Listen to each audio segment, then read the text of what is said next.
बिस्मिल्लाहिर्रहमानिर्रहीम। मेरा नाम कारी बशीर है। मैं अपनी मस्जिद में नमाज के बाद बच्चों को कुरान पाक पढ़ाता हूँ। मोहल्ले के सब लोग मुझे कारी साहब कह के पुकारते हैं। एक रोज जुम्मे के दिन जुम्मे की नमाज पढ़कर फारिग हुआ कि एक जवान लड़का जिसकी उम्र 18 साल थी, कोई 35 साल की औरत को लेके मस्जिद में आया और कहने लगा, कारी साहब, आप मेरा निकाह इस औरत के साथ पढ़ा दें। इस लड़के की बात सुनकर मुझे बड़ा अजीब लगा, क्योंकि वो औरत इसकी माँ लग रही थी, मगर वो थी बहुत खूबसूरत। मैंने उस लड़के से कुछ मालूमात हासिल करना चाही कि तुम कहाँ से आए हो और कोई गवाह वगैरह भी साथ लाए हो कि नहीं। वो लड़का कहने लगा, मेरे साथ कोई नहीं है, हम दोनों अपनी रजामंदी से निकाह करना चाहते हैं। आप किसी भी तरह हमारा निकाह पढ़ा दें। मैंने उस औरत की तरफ देखा तो उसने भी यही कहा कि मैं अपनी मर्जी से इस लड़के के साथ निकाह करना चाहती हूँ, मगर मुझे वो दोनों मशकूक लग रहे थे।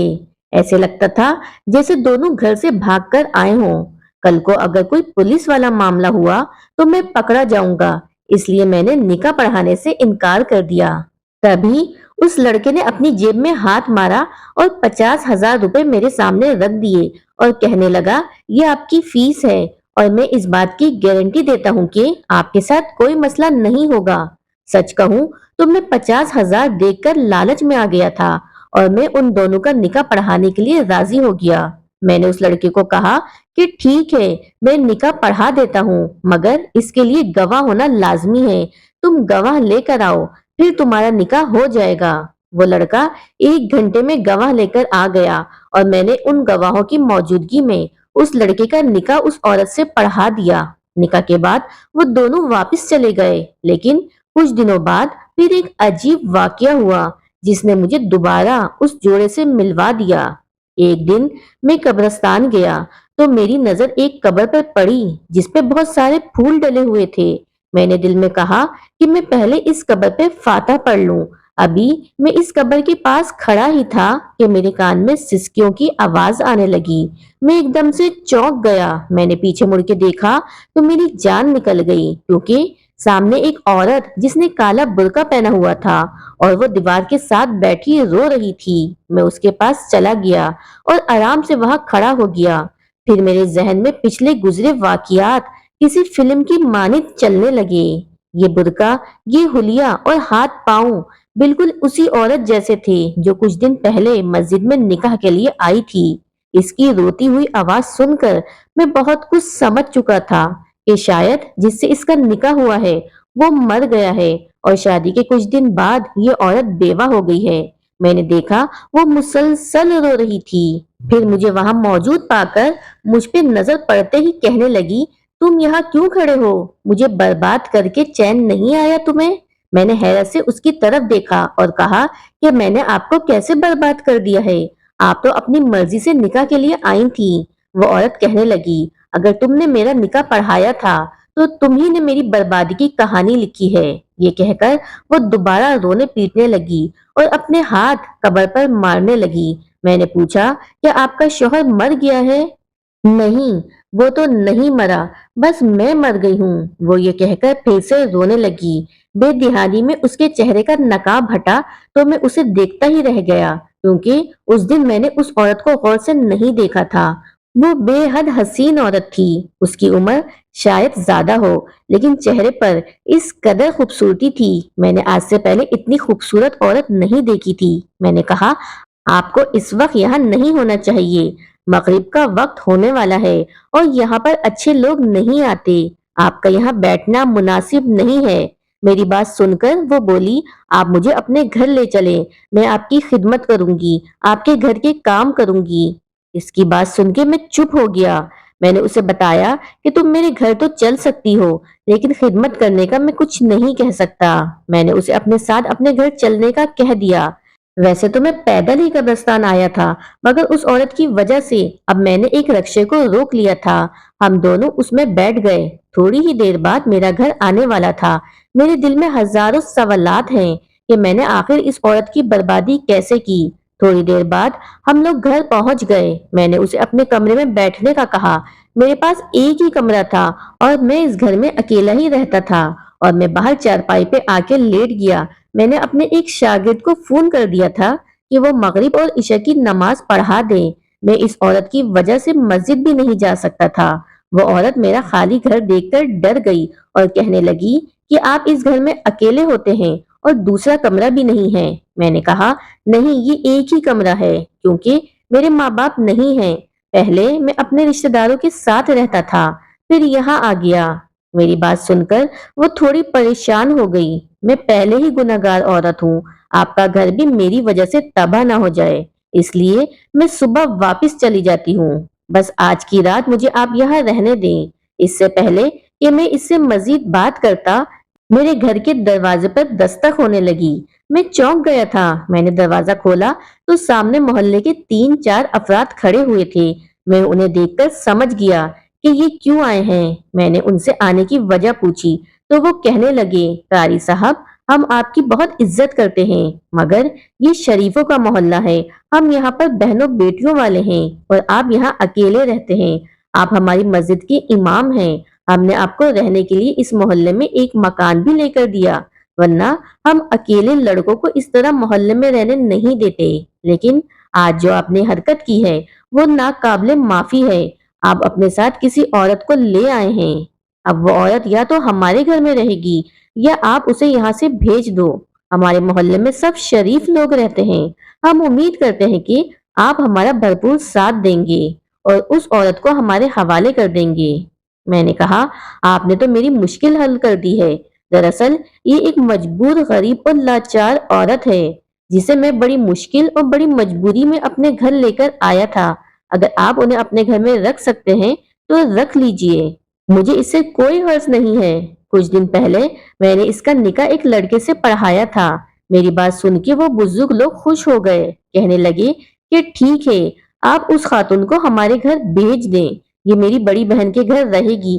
میں نے اندر جا کے اس عورت سے معذرت کی اور کہا کہ محلے والوں کی نظر میں یہ سب ٹھیک نہیں ہے، آپ کو ان لوگوں کے ساتھ جانا ہوگا۔ وہ بڑی بے دلی سے اٹھی اور چلی گئی۔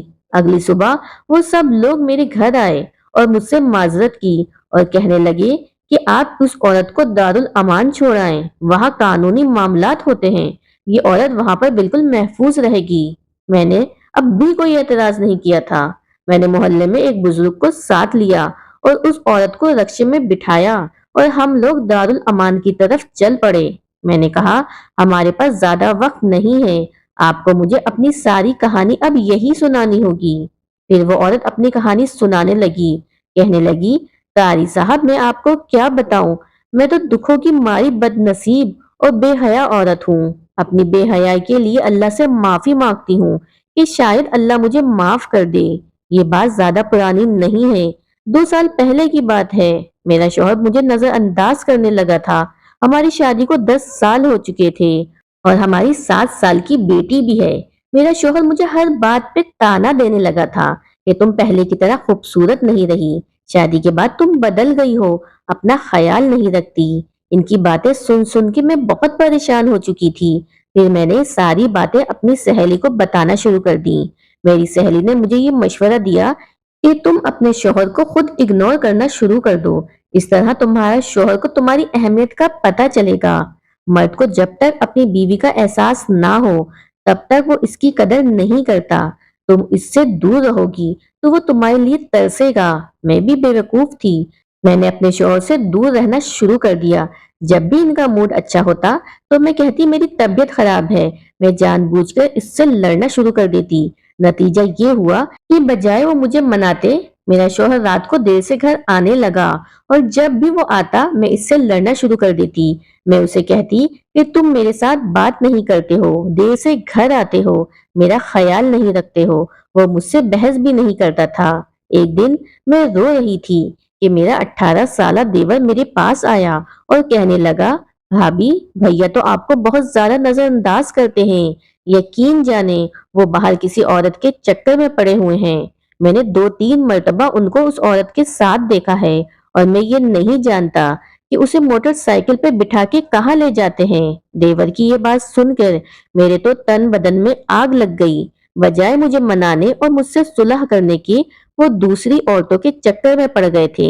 मैंने कपड़े उठाए और बेटी को शौहर के पास छोड़कर अपने मैके चली आई। वहां जाके मैंने किसी को कुछ नहीं बताया, लेकिन मैंने शौहर को साफ कह दिया कि अब मैं आपके घर नहीं आऊंगी जब तक आप मुझसे माफी तलाफी का मामला नहीं कर लेते। वो भी मर्द थे। उन्होंने भी मुझे मनाना तो दूर की बात, मुझसे बात करना भी मुनासिब नहीं समझा। मेरे शौहर ने मुझे फोन करना भी छोड़ दिया। तभी एक दिन मेरा देवर मुझे लेने के लिए आया और कहने लगा, भाभी आपको मैं एक जबरदस्त तरीका बताऊंगा कि भैया से आपकी सुलह हो जाएगी। वो कहने लगा कि आप इसमें रुकावट का जज्बा पैदा कर दें, ऐसा होगा तो वो आपकी कदर करेंगी। आप भैया के सामने मुझसे बातें करें, नए कपड़े पहन के मेरे कमरे में आकर मुझसे बातें करें, और इस तरह से भैया को आपकी कमी फील होगी। ऐसा करने से सब सही हो जाएगा। मैंने अपने देवर के कहने पर जो जो उसने कहा मैं करती गई। एक दिन मेरे शौहर के घर आने का वक्त था। मैं तैयार होकर अपने देवर के साथ बैठकर चाय पीने लगी। मेरा शौहर घर आया तो मैंने दरवाजे को खुद ही खुला छोड़ दिया ताकि वो अंदर आके देखे कि हम आपस में बैठे कुछ गप्पियां कर रहे हैं। बस फिर क्या था, मेरे शौहर ने जब ये मंजर देखा तो आपस से बाहर हो गया। उसने आकर अपने छोटे भाई को मारने की कोशिश की। लड़ाई शुरू हो गई। छोटे भाई ने बड़े भाई को इतनी जोर से मारा कि वो मौके पर ही दम तोड़ गया। मैं ये सारा मंजर देखकर तड़प गई। सोचा नहीं था कि ये हो सकता है। मेरे जहन में कुछ नहीं आ रहा था। मेरा जहन गुनूदगी में डूब रहा था। फिर पता नहीं कैसे 4 महीने गुजर गए। मेरी इद्दत का वक्त भी गुजर गया। मैंने अपने शौहर को खो दिया था। गुनाहगार औरत बन गई थी जिसने अपनी बेवकूफी और बदतमीजी से अपने घर को उजाड़ दिया। इसके बाद मेरे देवर ने मुझसे कहा कि भाभी अब आपको मुझसे निकाह कर लेना चाहिए, वरना इस घर में रहने का तो कोई जवाज नहीं बनता। मैं भी अपने मैके वापस नहीं जाना चाहती थी। मैंने अपने देवर से निकाह करने का फैसला किया। मेरे देवर ने कहा कि हम ये निकाह खुफिया रखेंगे। इससे पहले भी सबको यही कहा था कि मेरा शौहर एक्सीडेंट में फौत हो गया है। मेरे पास कोई रास्ता नहीं था। हमने आपस में निकाह कर लिया। वो अपने निकाह को कभी भी लोगों के सामने लाना नहीं चाहता था, लेकिन इससे पहले कि मैं इसके साथ खुश रहती, जिस दिन मैंने इसके साथ निकाह किया था, मुझे इसकी शक्ल में एक अजीब सी शैतानी मखलूक नजर आने लगी। मुझसे बहुत बड़ा गुनाह हो गया था और मेरे देवर ने मुझे पाने के लिए ये सब कुछ किया था, बल्कि वो मुझ पर बुरी नजर रखता था। मैं उस दिन देवर के घर से भाग आई। वो भी मेरे पीछे भागा था, लेकिन मैं समझ गई थी कि मेरे रब का अजाब है मुझ पर, जिसने मेरा चैन छीन लिया है। बस इसी बात से दिल बर्दाश्ता होकर मैं घर से बाहर निकली। मैं सड़क पर भाग रही थी और देवर मेरे पीछे था। वो भागते हुए ट्रक के नीचे आ गया और उसकी मौत हो गई और मैं भागकर कब्रिस्तान आ गई। मैं बहुत डर गई थी। मेरा शौहर और मेरा देवर दोनों ही मर चुके हैं और अब मेरी बारी है। मैं खुद को बहुत गुनाहगार समझती हूँ और बाकी जिंदगी तौबा में गुजारना चाहती हूँ। इस औरत की बात सुनकर मैं खामोश हो गया। मुझे वो आयत याद आने लगी जिसका मफहूम है कि इंसान खसारे में है, बेवकूफ और नादान है। वो शैतान की चालों में बड़ी आसानी से आ जाता है। मैं इस औरत को दारुल अमान में छोड़कर वापिस आ गया था। आखिर में बस यही कहूंगा कि अल्लाह ताला हम सबको सीधे रास्ते पे चलने की तौफीक अता फरमाए। आमीन।